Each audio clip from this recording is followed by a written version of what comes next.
அஸ்ஸலாமு அலைக்கும் வரஹ்மத்துல்லாஹி வபரகாத்துஹு. உருது பாடத்தின் 29வது இறுதி பாடத்தில் நாம் முத்தஅத்தியை பற்றி சில விடயங்களை பார்த்தோம். முத்தஅத்தி கடக்கும் வினை. வினைச்சொல் இரண்டு வகையாக பெறுகிறது. லாசிம், முத்தஅத்தி. கடக்காத வினை, கடக்கும் வினை. லாசிம், முத்தஅத்தி. லாசிம் கடக்காத வினை, முத்தஅத்தி கடக்கும் வினை. அந்த முத்தஅத்தியில் நாம் முஸக்கர் என்ற ஆண்பாலுக்குரிய உதாரணத்தை அவதானித்தோம். அந்த முத்தஅத்தியான கடக்கும் வினையான வசனத்தில் நே வந்துவிட்டால் ஃபியலுடைய மாற்றம் ஃபாயிலை பார்த்து மாறுவதற்கு பதிலாக மஃஊலை பார்த்து மாறும். நே நுழைந்துவிட்டால் வினைச்சொல்லுடைய மாற்றம் அதனை செய்த ஃபாயிலை பார்த்து மாறுவதற்கு பதிலாக செய்தவரை பார்த்து மாறுவதற்கு பதிலாக மஃஊல் செயற்படு பொருளை பார்த்து மாறும். இன்று நாம் அதே முத்தஅத்திக்குரிய முஅன்னஸ் பெண்பாலின் உடைய உதாரணத்தை கவனிப்போம். பாருங்கள். ஃபாத்திமா. ஃபாத்திமா என்றால் எங்களுக்கு தெரியும், பெண்பால். ஃபாத்திமா நே முத்தஅத்தியுடைய அடையாளம். கிதாப், கிதாப் என்றால் முஅன்னஸ். கிதாப் படி, படித்தாள். ஃபாத்திமா கிதாப் படி. ஃபாத்திமா கிதாபை படித்தாள். ஃபாத்திமா நே கிதாப் படி.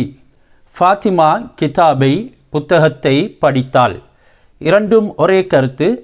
நே வந்துவிட்டால் இந்த ஃபியல் உடைய மாற்றம் ஃபாயிலை பார்த்து மாறுவதற்கு பதிலாக, அதாவது செய்தவரை பார்த்து மாறுவதற்கு பதிலாக செயற்படு பொருள் கிதாபை பார்த்து தான் மாறும். அந்த அடிப்படையில் ஃபாத்திமா இங்கே முஅன்னஸ், கிதாபும் முஅன்னஸ். அதனால் படி என்ற அந்த வினை சொல்லும் முஅன்னஸாகவே இருக்கிறது. மாறாக நாம் இங்கே முஅன்னஸுக்கு பதிலாக முஸக்கர் ஆண்பாலை எடுப்போம். ஆயிஷா நே, ஆயிஷா நே गोश्त पकाया.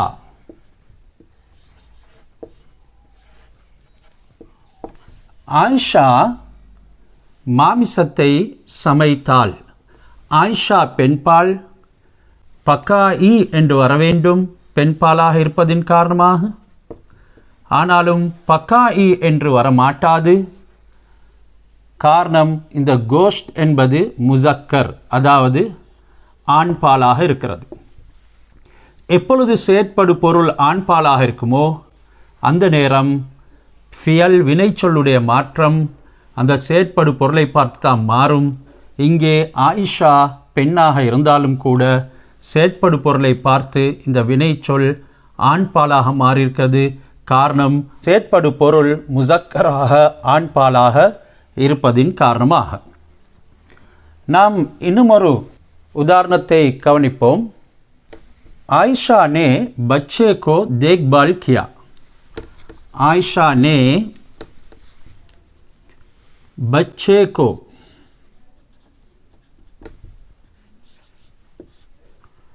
देखभाल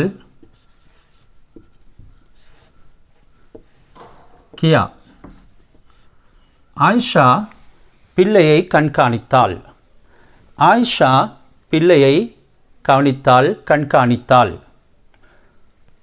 இப்பொழுது பாருங்கள், ஆயிஷா அது பெண்பால் என்றாலும் பச்சா செயற்படு பொருள் ஆண்பாலாக இருக்கிறதுனால ஃபியலுடைய மாற்றம் ஆயிஷாவை பார்த்து மாறவில்லை. மாறாக பச்சா என்ற செயற்படு பொருளை பார்த்து தான் மாறியிருக்கிறது. இங்கே வரவேண்டும் ஆயிஷாவை பார்த்து மாறுவதாக இருந்தால் தேக்பால் கி என்று. மாறாக நே வந்துவிட்டது. அதனால் அந்த வினைச்சொல்லினுடைய மாற்றம் செய்தவரை பார்த்து மாறாமல் செயற்படு பொருளை பார்த்து மாறியிருக்கிறது. இதனால் ஆயிஷா ने बच्चे को देखभाल किया என்று வந்துவிட்டது. இது உங்களுக்கு நன்றாக புரிந்திருக்கும் என்று விளங்குகின்றேன். இந்த விடயங்களை நாம் நன்கு கவனத்தில் வைத்து சரியான முறையில் எங்களுடைய லட்சியத்தை அடைவதற்கு முயற்சி செய்வோமாக. அல்லாஹ் ஹாஃபிஸ்.